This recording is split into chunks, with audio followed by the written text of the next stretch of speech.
사랑합니다. 지금 저희가 함께 읽은 사무엘상 14장의 말씀은 사무엘상 13장부터 이어져 내려오고 있는 믹마스 전투의 이야기가 계속 흘러가고 있습니다. 사울이 사무엘상 12장에서 왕이 되고 그 뒤로 처음 행한 일이 바로 이 블레셋과의 전쟁을 선포하는 일이었습니다. 이스라엘 백성들을 가장 괴롭히는 민족이 누구냐 하면 블레셋 사람들이었습니다. 왕이 된 사울은 그것을 너무 잘 알고 있었기 때문에 그는 왕이 되자마자 블레셋 사람들과 전쟁을 선포했습니다. 그런데 문제는 블레셋 사람들과 전쟁을 선포한 게 문제가 아니라 하나님께 묻지 않고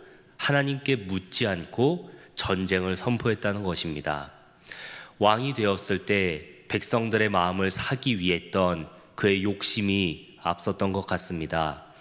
그래서 하나님께 묻지 않고 블레셋에게 전쟁을 선포한 뒤에 그 다음에 그제서야 이 사울이 하나님께 물었습니다. 하나님, 이제 블레셋 사람들이 저희를 치러 오고 있는데 저희가 내려가서 그들과 싸워야 합니까? 그제서야 하나님께 제사를 드리면서 묻길 원했습니다. 그렇게 요청을 했던 사람이 바로 제사장 사무엘이었죠. 그런데 전쟁은 다가오고 있는데, 적들은 다가오고 있는데 사무엘이 오지 않았을 때, 바로 그때 사울이 제사장의 직분이었던 하나님께 제사를 드리는 일을 왕이 직접 하는 실수를 범했습니다. 이처럼 이 믹마스 전투는 사울이 왕이 되자마자 행했던 첫 전쟁이었지만 사울의 왕의 인생에서 첫 단추부터 잘못 꿰며 하나님께 범죄한 전투이기도 합니다. 지금 이 믹마스 전투가 계속 이어지고 있는 것입니다. 그런데 이렇게 하나님께 묻지도 않고 전쟁을 시작했지만 하나님은 분명 이스라엘 백성들에게 승리를 주실 것이라고 약속하시고 또 사무엘의 입술을 통해서도 그렇게 말씀하셨습니다. 그래서 이스라엘 백성들은 정말 기이한 것들을 목격했습니다. 그것은 바로 이스라엘 백성들에게는 철기가 제대로 있지 않기 때문에 철로 된 검이 없었음에도 불구하고 이 전쟁에서 조금씩 그리고 크게 이겨나가고 있다는 것입니다. 이 이후에 어떤 일이 있었냐면 사울의 아들이었던 요나단이 자기의 무기를 든 사람 딱 한 명을 데리고 블레셋 진영에 쳐들어갔던 적이 있었습니다. 그때 이 단 두 사람이 제대로 된 무기도 들지 않고 블레셋 사람을 반나절 동안 쳐 죽였다라는 본문이 14장 14절에서 나옵니다. 그래서 이 온 땅이 정말 떨릴 정도로 블레셋 사람들이 요나단과 이스라엘 사람들을 두려워했다라고 나옵니다. 이뿐만이 아니었습니다. 이뿐만이 아니라 사울과 이스라엘 백성들에게 하나님께서 너희가 이 전쟁에서 승리할 것이다, 내가 함께할 것이다 라고 약속하신 뒤에 사울과 그의 군사들이 블레셋 진영으로 갔을 때 그들이 목격한 것은 이스라엘 사람들이 블레셋을 치지 않아도 블레셋 사람들이 눈이 멀어서 서로를 공격하여 죽이는 장면을 보았습니다. 이렇게 사울과 이스라엘 백성들은 하나님께서 이 전쟁에 개입하고 계시다는 사실을 알았습니다. 그래서 하나님께서 이 전쟁을 이끌어가고 계시고 승리하게 하실 것을 알고 있었습니다. 그럼에도 불구하고 사울의 마음이 얼마나 조급했는지 그는 자기가 제사장처럼 하나님께 제사를 드렸을 뿐만 아니라 그 이후에도 전쟁을 할 때 제사장 아히야에게 너는 하나님의 언약궤를 가지고 와라 라고 얘기를 하고 그 언약궤를 가지고 와서 하나님께 제사를 드리는 중에 또 한 번 그 제사를 멈추어 버립니다. 안 되겠다.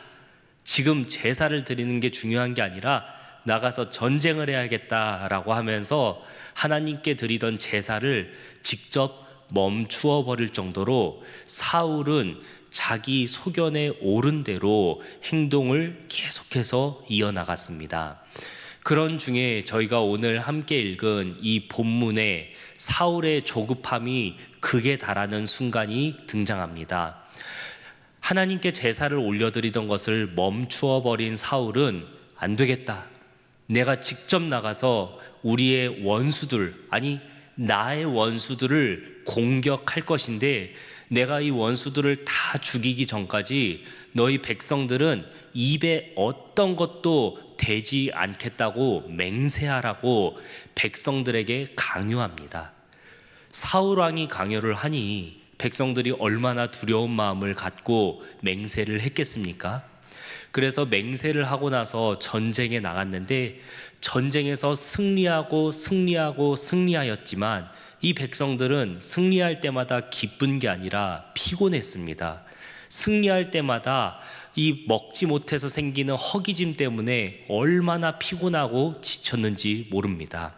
그런데 이곳이 광야나 사막에서 전쟁을 하는 것도 아니라 얼마나 기름진 땅이었으면 이스라엘 백성들이 이 블레셋 사람들과 전쟁하기 위해서 수풀에 매복을 했는데 그 땅에, 그 수풀에 꿀이 가득했다라고 합니다. 여러분, 매복할 때 엎드려서 매복하지 않겠습니까?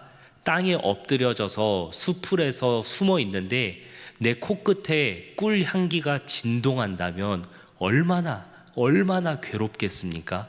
그런데 단 한 가지 맹세, 사울이 자기 마음대로 백성들에게 시켰던 그 맹세 때문에 이스라엘 백성들은 꿀송이를 앞에 놓고도 먹지 못하여서 기진하고 피곤하여 지쳤습니다. 이렇게 계속해서 지쳐가고 있을 때 사울 왕의 맹세를 듣지 못했던 그의 아들 요나단이 전쟁에서 돌아와서 눈앞에 바로 보이는 그 꿀덩어리를 집어 먹어버렸습니다.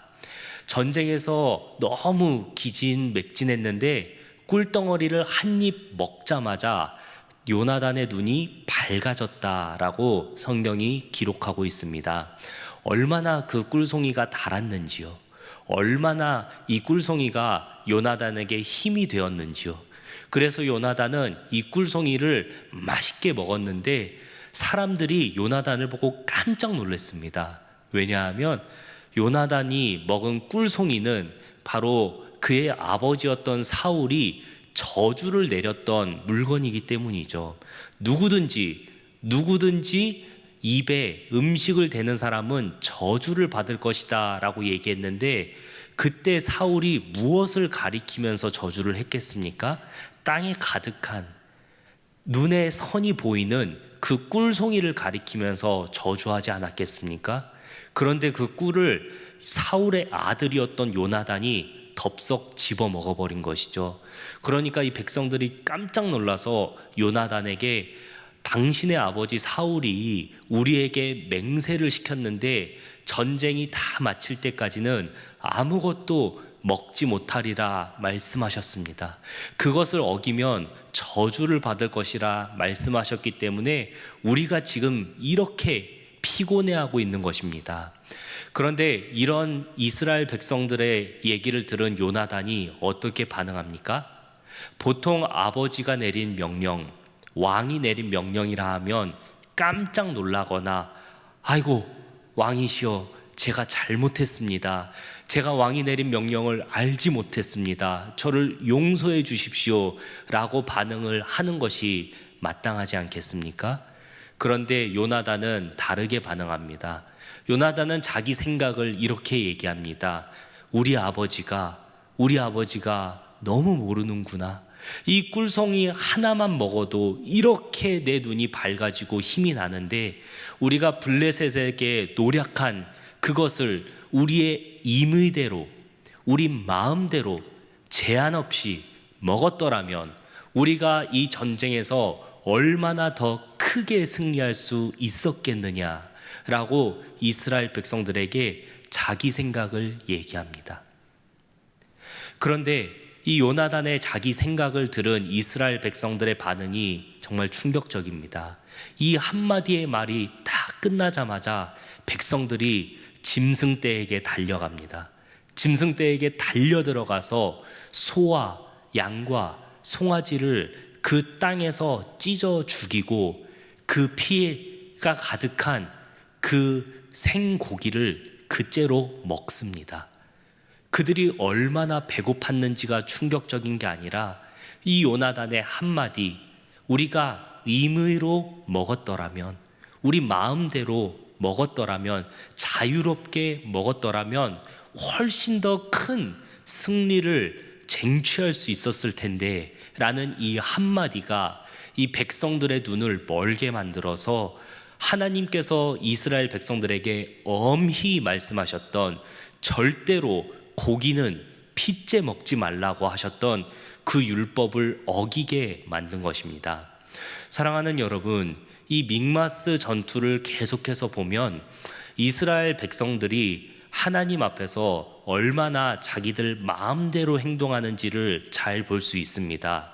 특별히 오늘 저희가 읽은 이 사무엘상 14장 후반부의 말씀에서는 사울도 자기의 마음대로 이스라엘 백성들에게 저주의 맹세를 하게 하였고, 요나단은 자기 마음대로 아버지의 명령을 재해석했으며, 이스라엘 백성들은 자기 마음대로 하나님의 계명을 무시한 채 이 음식을 핏째로 먹는 죄를 저지르면서 이 자기 마음대로 행동하는 문제가 왕만의 문제가 아니고 모든 백성과 이 이스라엘의 팽배해 있었던 문제였다는 것을 발견할 수 있습니다.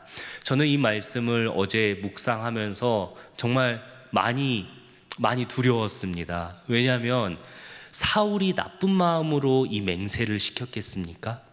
사울이 나쁜 마음으로 이스라엘 백성들에게 저주를 약속하게 했겠습니까? 요나단은 나쁜 마음으로 아버지 왕의 명령을 재해석했겠습니까? 사울도 백성을 위한 것이고 그 아들 요나단도 백성을 위한 것이죠. 그런데 그들이 의미로 했던 그 말들은 백성들을 죄에 빠지게 했고 백성들을 허기지고 지치게 만들었습니다. 사울과 요나단의 모습을 보면서 저는 말을 많이 해야 하고 하나님의 말씀을 대언하는 자로서 혹시 제가 이렇게 사울처럼 요나단처럼 강하게 얘기했던 어떤 것들, 하나님의 말씀을 빙자하여 저의 생각을 강요했던 것들 때문에 누군가가 상처를 입고 누군가가 하나님의 평안을 누리는 것이 아니라 메마르고 기진하고 저주를 받은 것처럼, 또는 요나단의 한마디 때문에 그 백성의 눈이 멀어버렸던 것처럼 나의 어떤 자유로운 말 한마디 때문에 누군가가 하나님의 율법을 다 잊어버린 채 편하게 살아버리게 되는 건 아닌가, 너무나도 두려웠습니다. 그래서 이 말씀을 보면서 우리가 신앙인으로서 하나님의 말씀을, 우리의 생각을 얘기할 때 참 주의해야겠구나 라는 생각을 갖게 되었습니다. 말씀을 맺겠습니다. 사랑하는 여러분, 사울도 요나단도 이스라엘 백성들도 나쁜 마음으로 이렇게 의미로 말하고 행동했겠습니까? 전쟁에서 이기길 원했고 백성들이 잘 되길 원했고 이 나라가 승리하길 원했던 그들의 마음은 자기의 임의대로 언행을 마음대로 하는 것으로 나타났습니다. 그리고 이 사실은 백성들에게 큰 피해를 주기도 했고 또 저주를 받게도 만들었으며, 그리고 백성들을 하나님의 율법을 잊어버린 채 살아가게 만들기도 했습니다. 오늘 저희가 하는 말 한마디가 서로에게 상처를 줄 수도 있고, 저희가 내뱉는 말 한마디로 우리 공동체에 큰 피해가 있을 수도 있다는 것을 기억하면서 요나단의 말처럼 임의로 먹었더라면, 내 마음대로 했더라면 이라는 우리의 생각이 솟아날 때마다 내 마음대로 말하고 행동하려는 그 마음을 자제하고 하나님의 뜻이 무엇인지 분별하며 나를 세워가고 공동체를 아름답게 세워가는 우리가 되기를 간절히 소망합니다.